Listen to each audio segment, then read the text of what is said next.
பாத்தீங்கன்னா ஒரு நாட்டு குடிமகனா நீங்க யோசிச்சீங்கன்னா நாளைய பின்ன வரலாற நீங்க நினைப்பீங்க, அரசியலை பத்தி நீங்க நினைப்பீங்க. அதாவது அரசியல் அநாகரிகத்தை நான் சொல்ல வரல, அதுக்குன்னு அரசியல்னு சொல்லி உங்களோட போன்ல இருந்து எல்லாரையும் கமெண்ட்ஸ் பண்றது கிடையாது.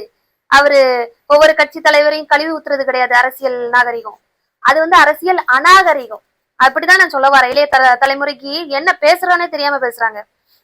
ஒரு ஒரு ஒரு என்ன சொல்றது, ஒரு மரியாதை இல்ல, மற்ற என்ன சொல்றது, பிற கட்சி தலைவர்களா நம்ம பேசுதோம் அப்படின்னு சொல்லி ஒரு இது இல்ல. நம்ம நாடு எங்க போயிட்டு இருக்குன்னே நமக்கே தெரியல சார், அந்த அளவுக்கு கேவலமா போயிட்டு இருக்கு. சோ அந்த மாதிரி நம்மளோட எல்லாமே இந்த மாதிரி ப்ரோக்ராம்ஸ் தான். அப்புறம் இந்த சிங்கிள் பசங்கன்னு ஒரு ஷோ, அது இப்ப கொஞ்ச நாள் ட்ரெண்டிங் ஆச்சு. அதுக்கப்புறம் எல்லா மக்களும் அங்க இருந்து இங்க வந்துட்டாங்க போல. சோ அதுல இருந்தே நிறைய பேர் இங்க எடுத்து போட்டிருக்காங்க போல. சோ அந்த மாதிரி நிறைய விஷயங்கள் போய்கிட்டே இருக்கு. இத பாக்குறவன் அவனோட டைமை வேஸ்ட் பண்றான்.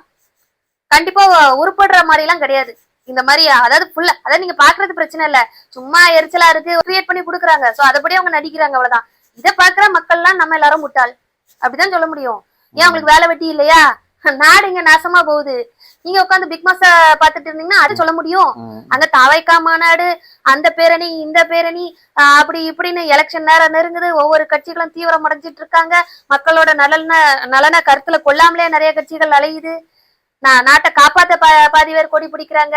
நாட்டை கூட கொஞ்சம் கொள்ளையடிக்க நிறைய பேர் சதி திட்டம் தீட்டுறாங்க.